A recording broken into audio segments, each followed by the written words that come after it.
He'd come. I knew he'd come. Hey everybody.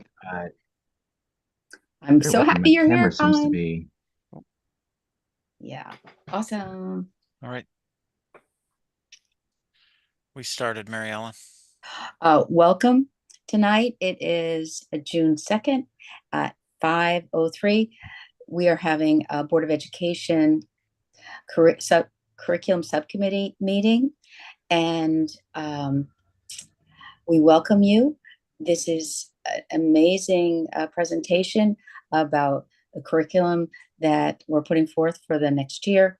And I think everybody will enjoy listening to this.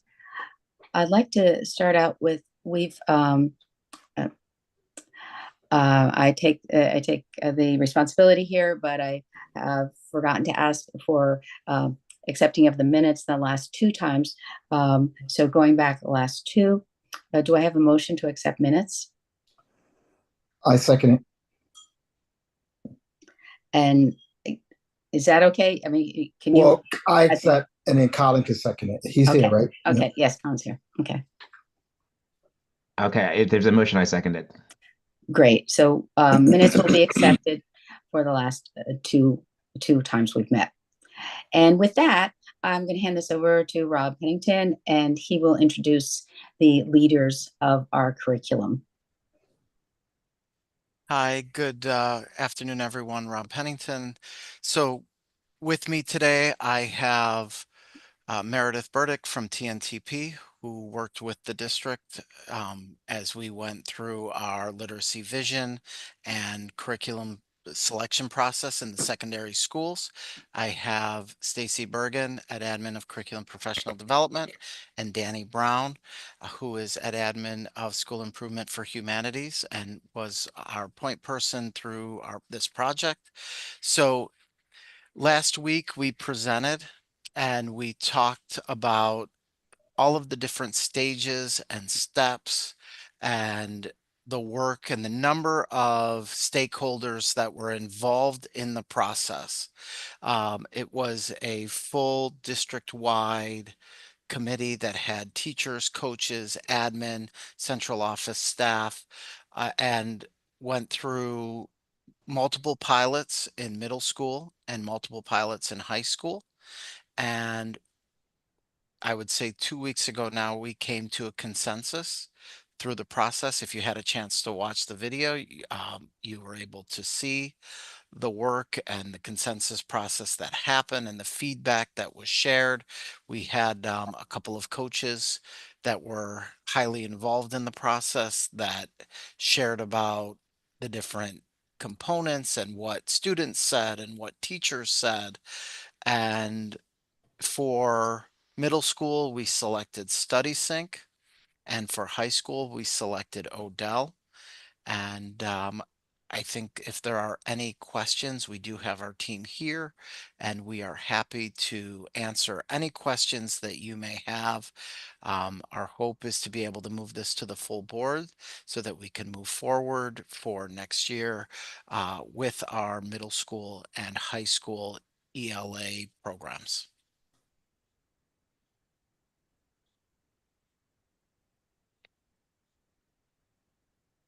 I'd like to just start by recognizing the quality and the vastness of the work to make a choice on a literature curriculum for middle school and then separately for high school.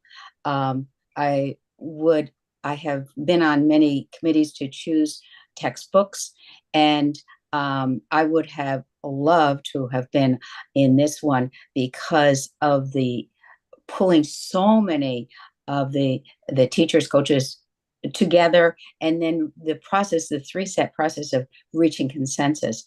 So just want to give a shout out to that whole process and how thrilling it is that middle school students, one of the major criteria is that the text or in the books, novels or short plays be relevant and pertinent to their lives, and how thrilling to have everybody saying the ones chosen were really on target, fascinating, pulling you into the story.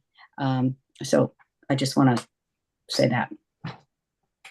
I think the only piece I want to make sure to add, Mary Ellen, is that there is no unicorn when it comes to selecting a program curricula. It's you really are looking for high quality instructional materials because it's what you do with them in the classroom with our students.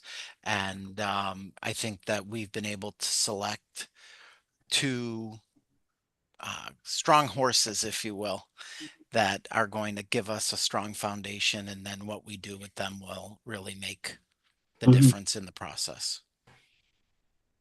Fair enough. Acknowledging also that we have very talented teachers. And so I have the highest of hopes of great experiences for the students. I want to double down too on the teacher voice piece of this. Please do. I just checked again. We had 72 teachers involved in this process from the point of narrowing down the curriculum to the two that we were going to pilot through the pilot sessions. So those were 72 individuals across grades 6 through 11 who participated in some way or another and had voting voices in the final say. So I just think that that is an important piece to recognize. I know Rob said, like, we took teacher voice and we took student voice, but I think it matters to hear just how many of those voices we actually were able to hear throughout this whole process. Very. Yeah, that puts a nice punctuation point afterward. Well, going back and looking at the videos and hearing everything that's about it. What I like about it is the fact that, the teachers' involvement, I think that's a major piece, and they are the ones that going to have to buy into it. And it sounds like to me that, because of the fact that they were involved and they have an input in this, I just think that makes this job a whole lot easier moving forward, because now they know what they're up against. And this is something that they fought to also work on to make sure that they're going to be comfortable with it as well.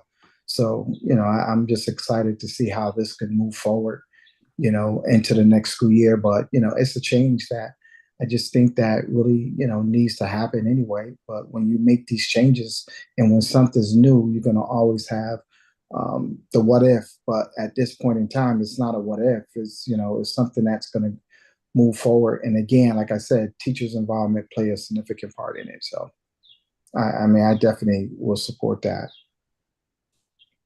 And we're still listening to them, Howard. So I think that that's also important, is that we are still giving them the opportunities to give feedback on the things that we think are still lacking in the resources that are available, and then shifting what we are providing for them and what we are making available to be able to support the rest of the needs that they feel need to be addressed. So Yes. this is a totally open and transparent process of feedback cycles and revision cycles in order to make sure that we are giving the very best to our students and staff before the next school year.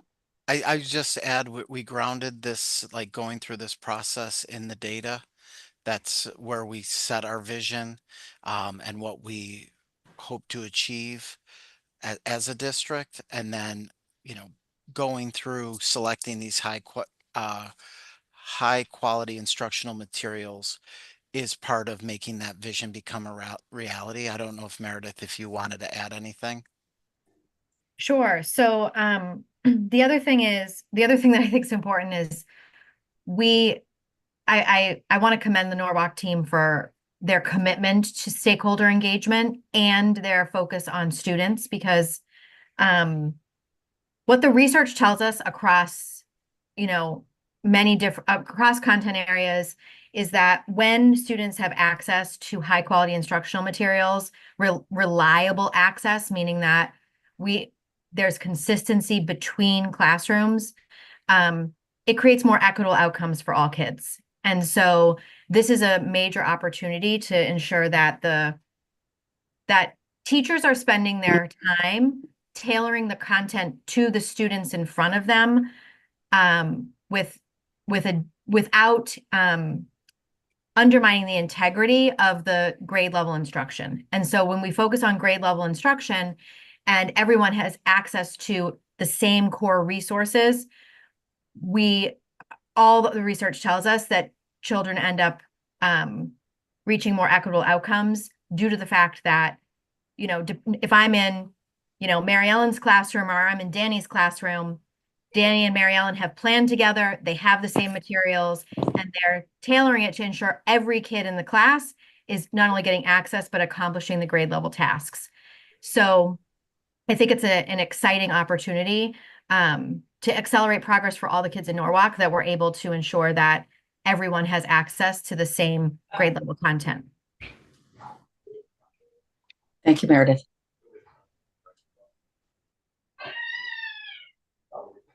I don't know if Colin had any questions or if Howard had any questions.